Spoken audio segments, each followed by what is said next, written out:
Vamos começar, né? Muito felizes e agradecidos por estarmos aqui nesse momento com todo mundo, encarnado e desencarnado, né, que pode nos acompanhar agora, nos acompanhará depois, principalmente as nossas amigas do NEP, Alcione, estão em peso aí, né, no chat.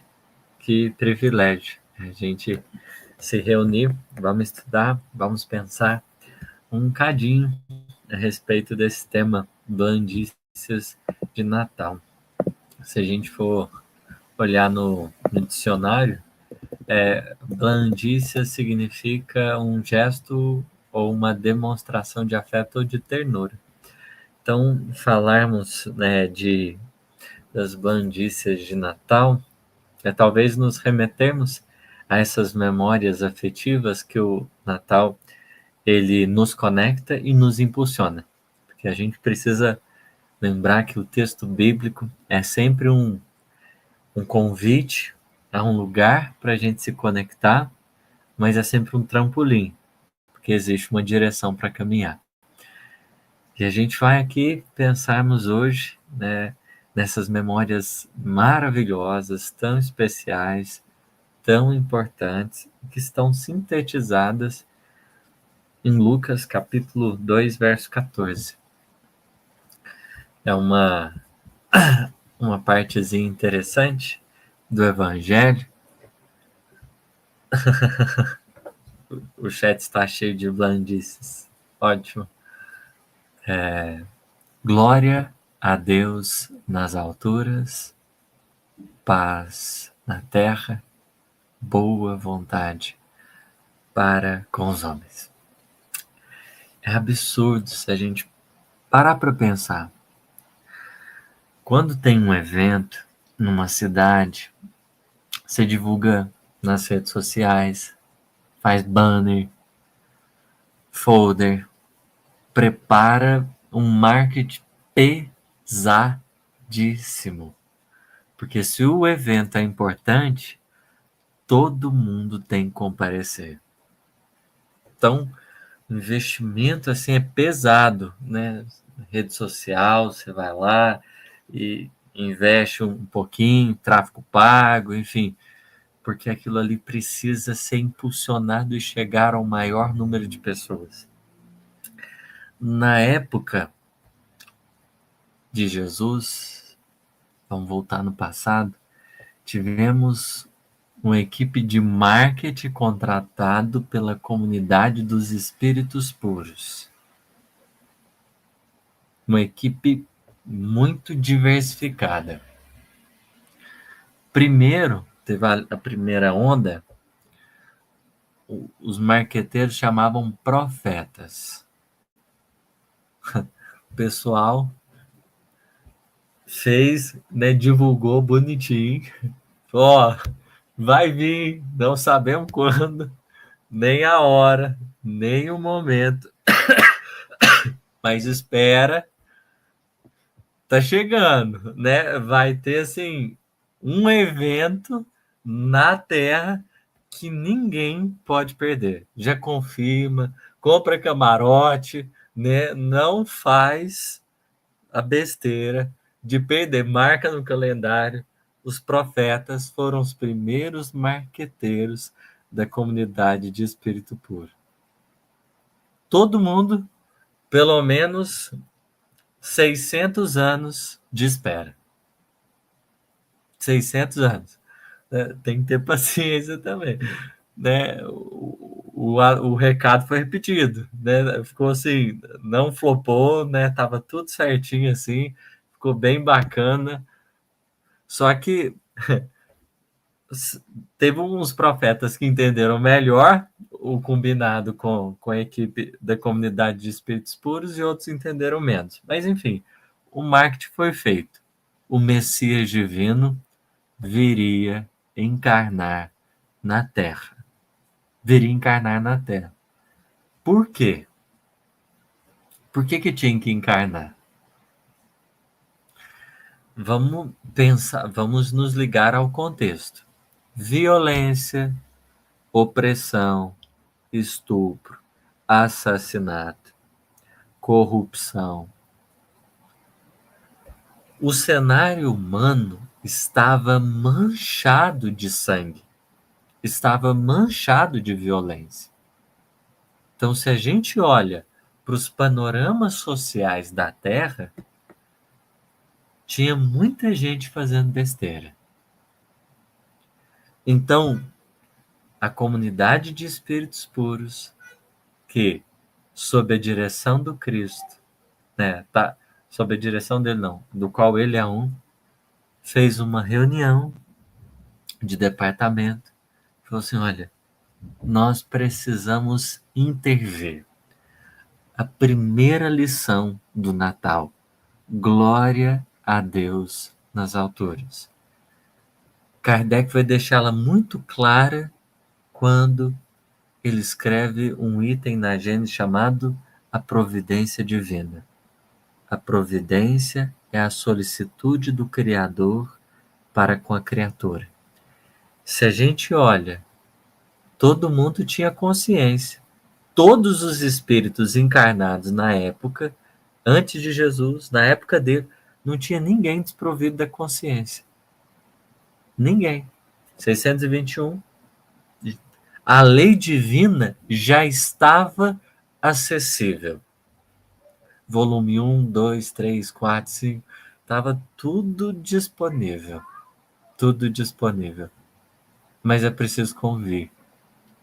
A ignorância, a maldade, a violência haviam predominado sobre as paisagens humanas e os horizontes estavam marcados pela inconsequência, pela invigilância, pela imprudência. Então, o trabalho de marketing dos profetas tinha um motivo muito expressivo. Glorificar a Deus nas alturas. Deus age na criação. Ele não está apartado dela, não é um algoritmo.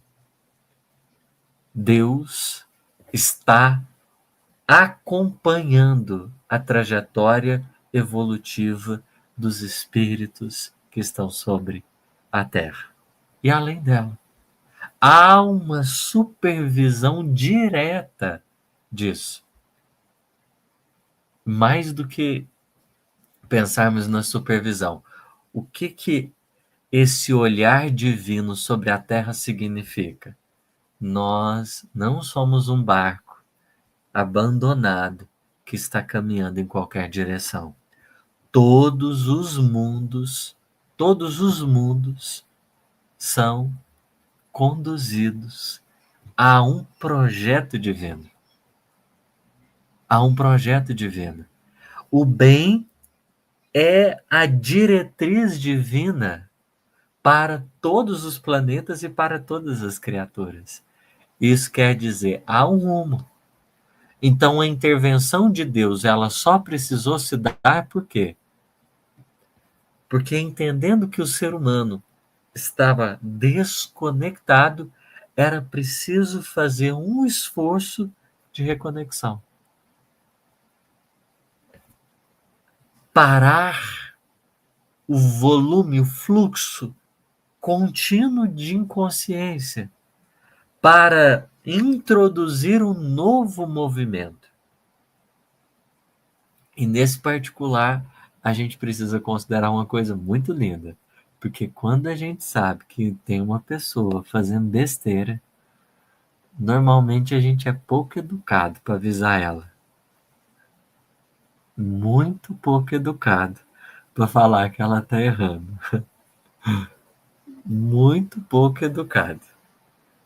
Aí Emmanuel vai dizer assim, anunciando o celeste embaixador, não vemos nenhuma palavra de violência. Porque a questão é o seguinte, se a consciência fosse ouvida, Jesus não precisava ter vindo. Então, o Natal nosso, ele nasce de um propósito. A gente está fazendo muita coisa errada. Ele é uma correção de rota. Por quê? E aí lembremos, todo mundo precisa passar pela feira da ignorância, mas ninguém precisa passar pela feira do mal.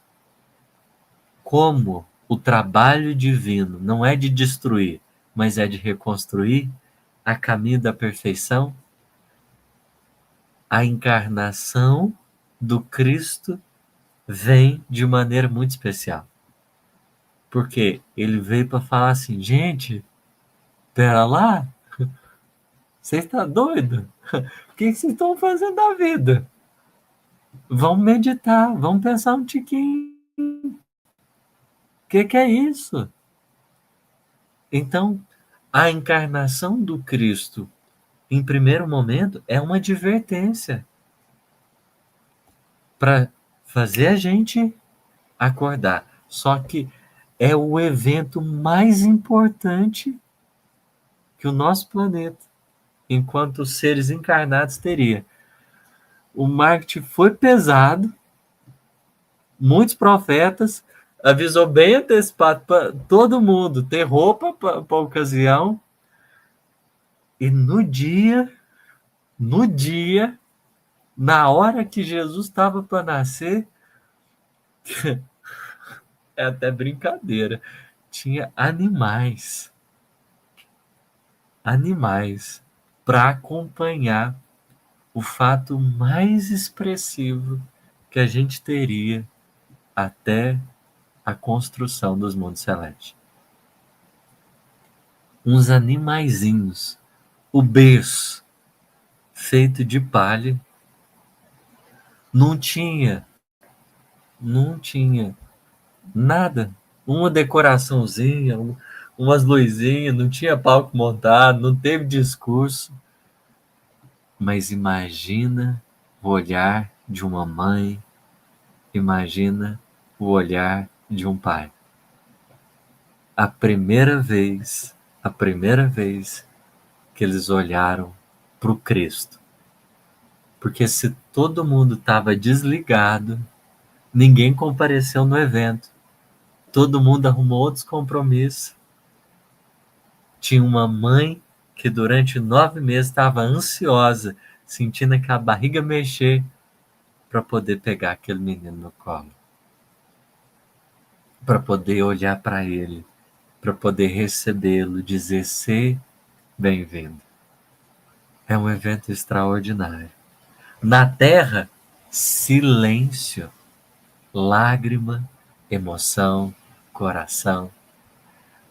Do mundo espiritual, teve show, tinha anjo cantando, estava todo mundo reunido. O alimento espiritual era divino. Não tinha quem não estivesse feliz.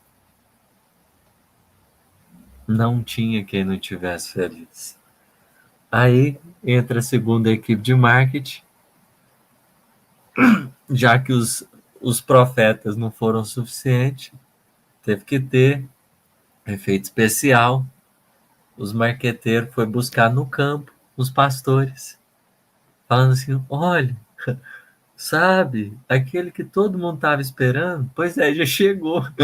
Corre lá, não perde não, tá nos primeiros momentos, né? Não tá sendo transmitido, tá sendo bem assim, não tá no Instagram, no Twitter, não tem lugar nenhum, vai lá.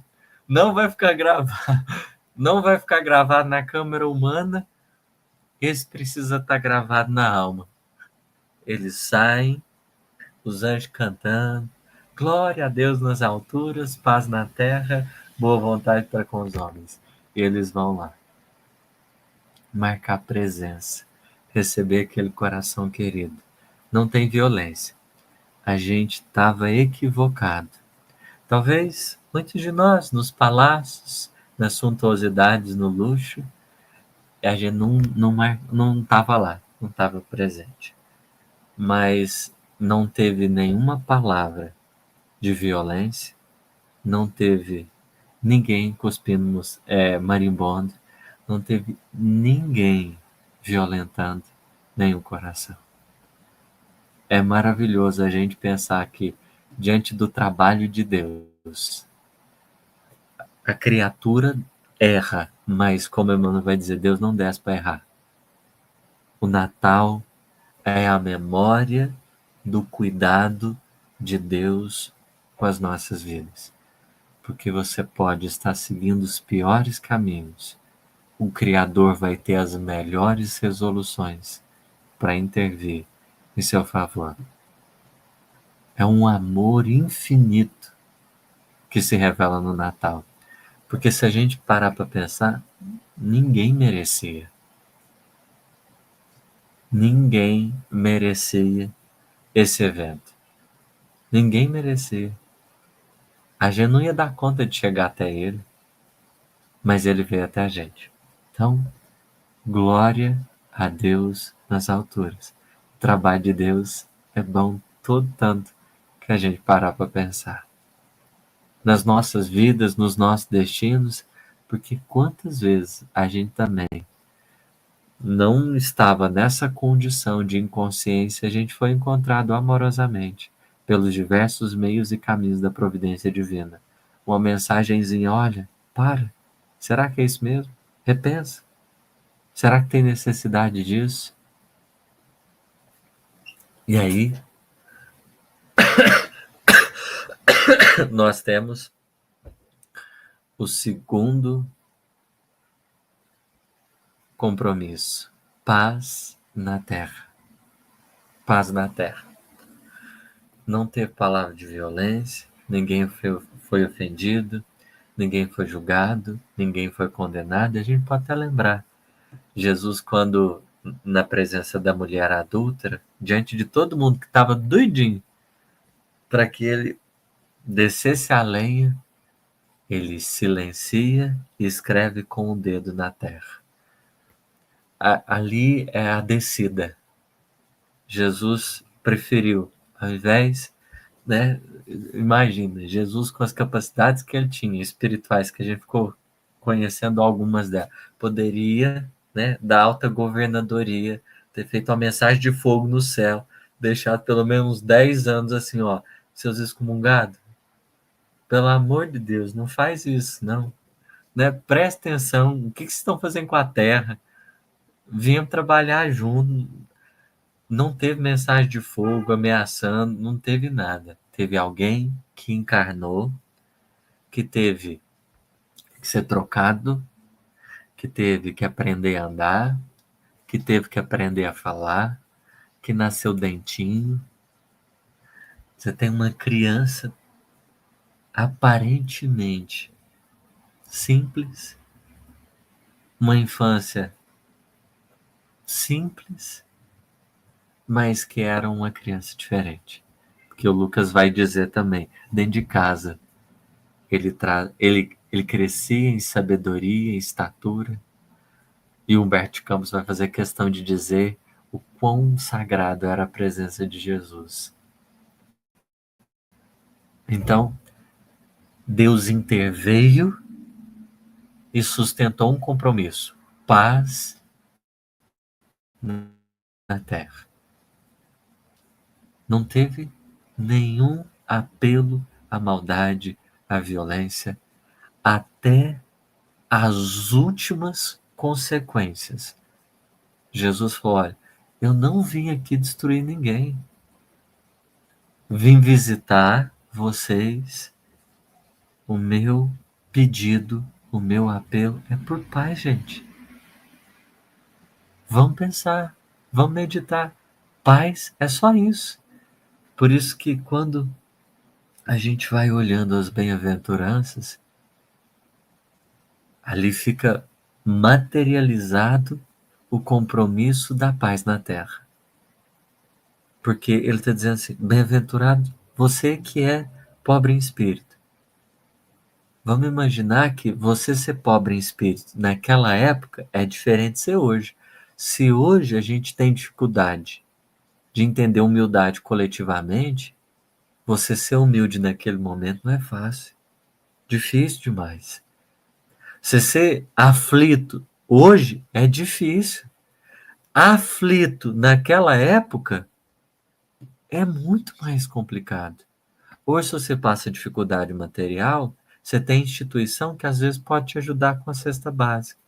Se você passava dificuldade naquela época, não tinha esse apoio, esse amparo. Onde que o governo romano falou, não, pode ficar tranquilo, vou te dar alimento. Não tinha essa preocupação. Ser aflito hoje já é desafiador. Imagina na época. A gente ter fome e sede de justiça. Imagina se olhar para o mundo hoje e falar, nossa, eu queria que as coisas estivessem melhor. Imagina a nossa fome e sede de justiça hoje. Naquela época, e Jesus olhar para um monte de gente e falar assim, se sintam felizes,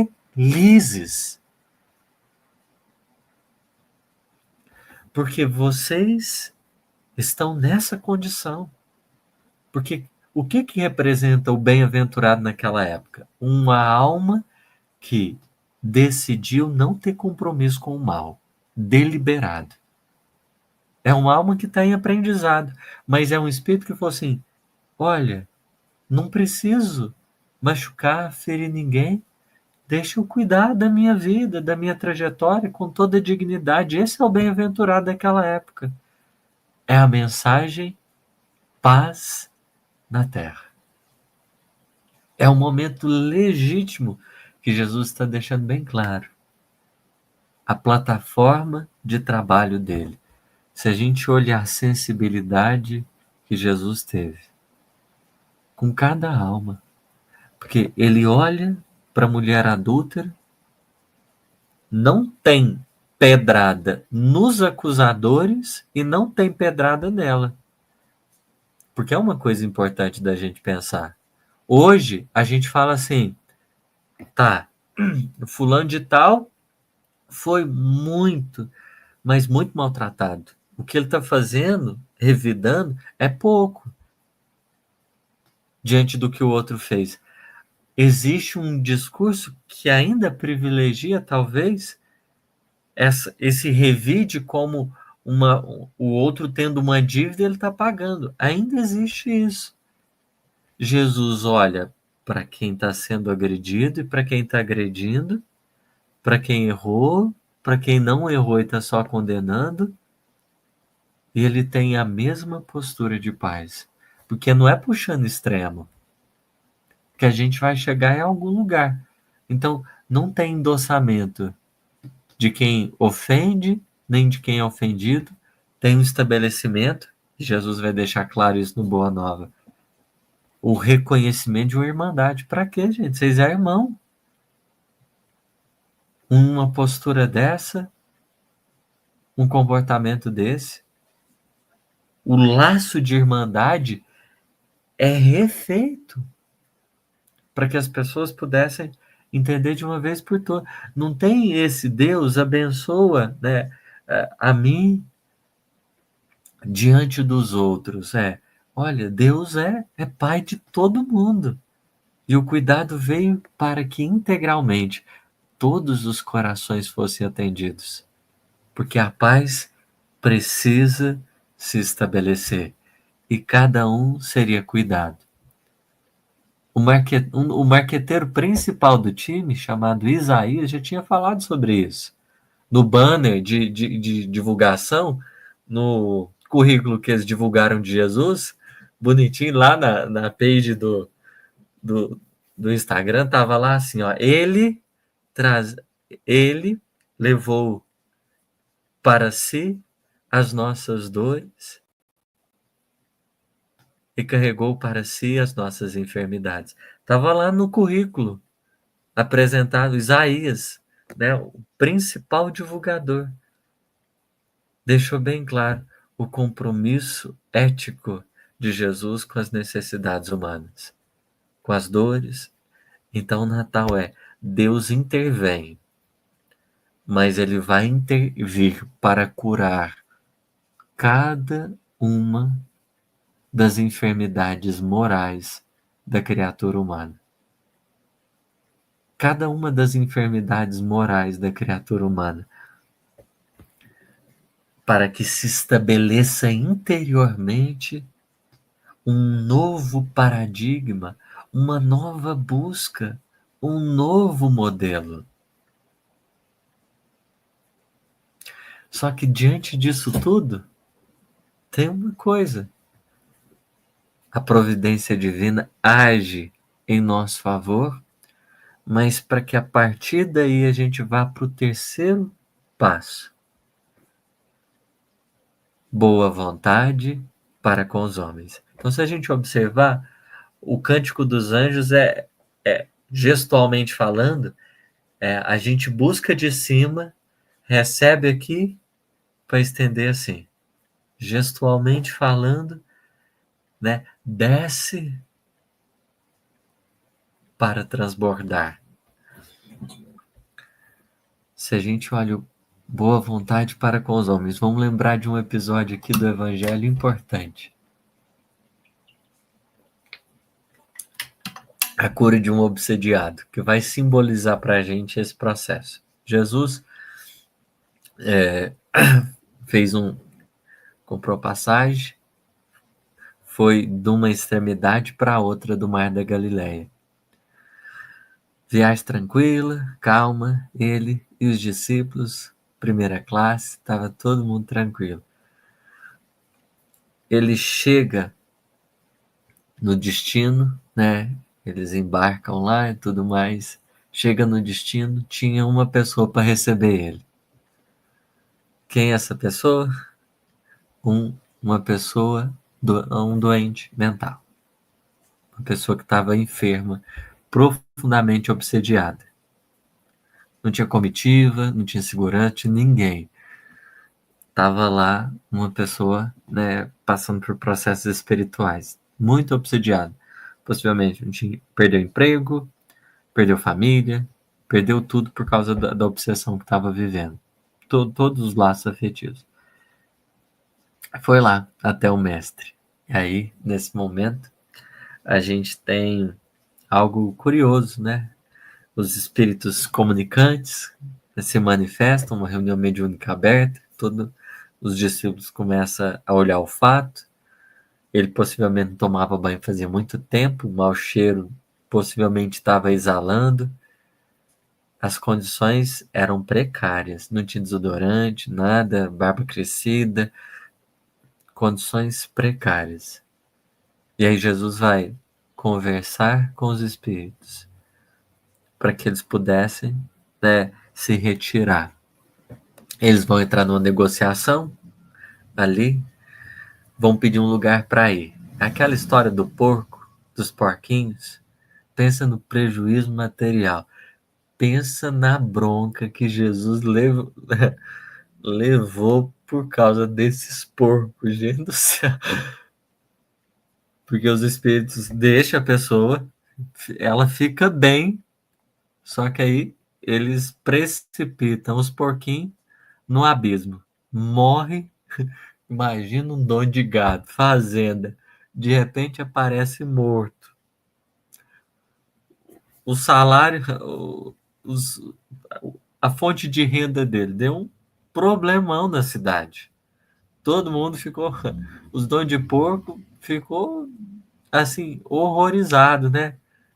A pessoa tinha sido curada, mas ninguém ligou para isso. E os porcos, meu Deus. E aí prejuízo total, mas não é essa parte que nos interessa.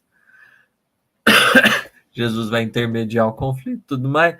No final da história, o rapazinho chega para Jesus, o obsediado, que agora estava bem melhor, chega para Jesus e fala assim: olha, eu quero te seguir.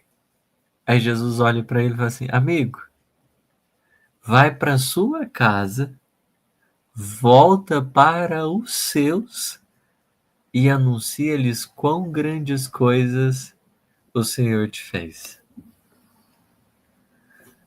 Glória a Deus nas alturas. Aquela pessoa havia sido enxergada. Jesus foi para Gadara intencionalmente. Cuidou do obsediado. Ele não estava mais obsediado. Paz na terra. Mas tem um terceiro compromisso. Boa vontade para com os homens. Vai para sua casa, volta para os seus e anuncia-lhes quão grandes coisas que o Senhor te fez. Porque a providência divina vai cuidar de todos nós, mas ela vai nos devolver aos nossos contextos de luta onde a gente estava inserido. Esse é o compromisso do boa vontade para com os homens. Isso quer dizer, regenerada a mente da criatura, curado-lhe são os sentimentos, ela é devolvida ao trabalho, às mesmas experiências, mas agora sob uma nova condição. Não é a pessoa que vai dar trabalho, mas é a pessoa que vai trabalhar por e em favor dos outros. Esse compromisso é desafiador, porque até o Pai na Terra tá tudo certo pra gente. A gente glorifica a Deus, porque ser enxergado pela providência divina é bom todo tanto. O momento que a gente recebe, o momento que a gente é cuidado, o momento que a gente é amparado é maravilhoso. O momento que a nossa alma, ela efetivamente é curada. Mas na hora que chega na parte terceira, é complicado. Porque a gente não vai ter problema com Jesus. Nenhum de nós vai ter problema com Jesus. Nenhum de nós tem problema com o Chico Xavier, conviver com ele, dia a dia. Quer melhor pessoa para viver dentro de casa? Bezerra de Menezes? Eurípides Barçanufo? Pensa na sua casa, sua família. Vamos compor aqui uma família. Mãe, Maria de Nazaré. Pai, Bezerra de Menezes. Irmãos, Eurípides Barçanufo. Pensa, que lar é esse, hein? Que lar é esse? A gente vai ter problema? Porque o nosso desafio não é esse. O nosso desafio não é esse. O Natal é Jesus veio, teve que descer para conviver com a gente, para que a gente pudesse aprender a descer para conviver com as pessoas que nos cercam. E aí, é até bom a gente pensar, né? Lar maravilhoso, não é, Raquel? Quem não queria? Imagina ser educado por Maria, ser educado por Bezerra de Menezes. O seu irmão, que você vai dividir pão de queijo, que você vai dividir cuscuz, tapioca, é o Eurípides Barçanufo. Não, pode ficar com tudo, né? Você entrega numa alegria, numa felicidade, porque a gente não tem problema com o espírito superior. Nosso problema não é com o espírito superior. Nosso problema é com gente que tá para baixo. Porque o espírito superior já faz de tudo. O Pedro fazia de tudo por Jesus. Senhor, por ti, eu vou até a morte. Aí Jesus olha para ele e fala: apacenta as minhas ovelhas. Boa vontade para com os homens. Pedro, o problema não é comigo, não, fique em paz. Cuida dos seus irmãos. É a fala de Jesus para o obsediado. É a fala do nosso Natal. Vai, volta para sua casa, para os seus, e anuncia-lhes quão grandes coisas o Senhor te fez. Revelar isso que a providência divina tem feito com a gente é o nosso desafio. Porque não é questão de merecimento. Não é questão de merecimento, é questão de entrega, de responsabilidade, de compromisso. Porque o Natal se concretiza na boa vontade para com a criatura humana. Todo o esforço de Jesus só vai ter sentido se na hora que eu for me relacionar com o meu irmão, a minha postura for diferente. É por isso que ele termina. Olha, para a gente ver, parábola da caridade. Quando o Senhor vier assentado em sua majestade, ele vai separar os bodes das ovelhas. Qual que é a mensagem implícita? Ele encarnou quando o mundo estava em prova e expiação. Deu um tempo para a gente. Estendeu o convite, o cuidado, a proteção, o carinho. Lá no final do trabalho, qual que tem que ser a análise? Qual que tem que ser a análise? No final. Então, essa parábola da caridade que Jesus vai contar, ela fica lá no finalzinho do Evangelho de Mateus, porque é para marcar os tempos de renovação da humanidade. Passou o tempo. Como que cada um foi gerindo essa experiência interiormente. Aí ele diz, e dirá, porque tive fome, me deste comer. Ó, fica de cá, todos vocês, quando eu tive fome, me deste comer, tive sede, me deste beber, tive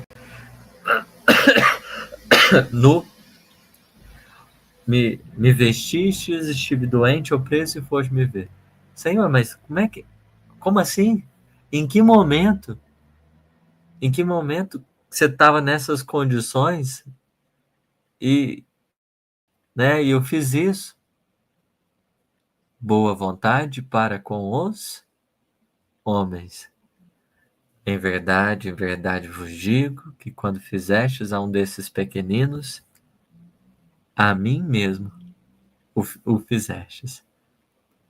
Então, se a gente olha, qual que é o distintivo do Natal? É o terceiro passo, que é o que eu tenho revelado na presença dos meus irmãos.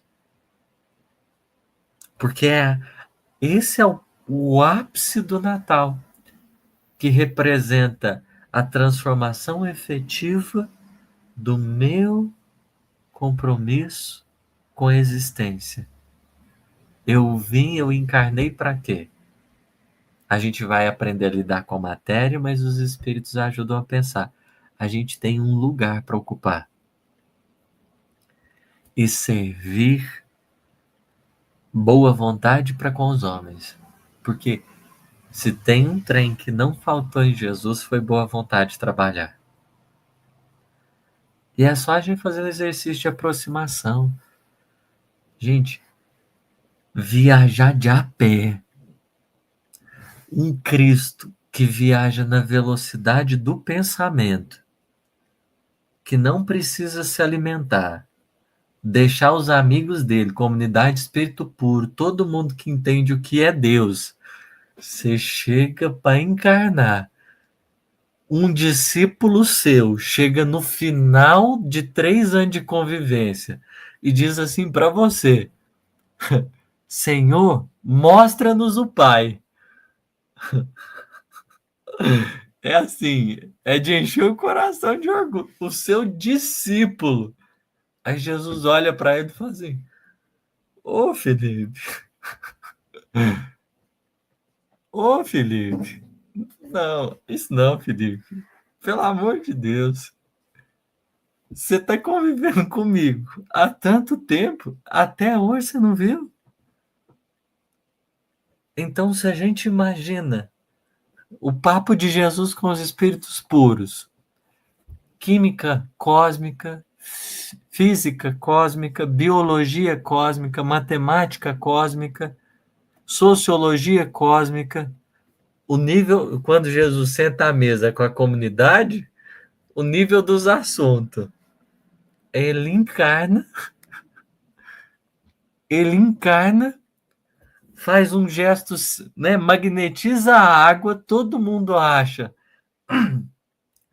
que é vinho, porque estava sendo servido ali. Todo mundo acha, meu Deus, que trem bom que é esse que a gente está experimentando numa festa de casamento. Um discípulo dele chega para ele e pergunta: Senhor, esse trem que você fez com a água ali, você não está incentivando o pessoal a ficar tonto, né? Gente, pelo amor de Deus. Imagina a aguinha fluidificada de Jesus. Se a do centro espírita já é bom, imagina a aguinha dele. Andar um monte de quilômetro. Igual ele chega na cidade, precisando de um copinho de água, um banquinho para sentar, chega um doutor da lei que conhece de Deus, um doutor da lei que deveria não convidou para entrar, para comer um pão de queijo, tomar um café, não convidou para nada e ele chega para tentar. O Cristo perguntando quem é o próximo, tem que ter muita boa vontade, gente. É muita boa vontade. Mas essa é a boa vontade que a vida espera um tiquinho da gente. Curados, amparados pela providência divina, para que a gente possa agir nos nossos contextos de luta e de experiência com toda dignidade que a gente tiver condição. Revelar um pouquinho do Cristo para aqueles que estão com a gente. Essas são, talvez, algumas memórias importantes que a gente precisa levar em conta.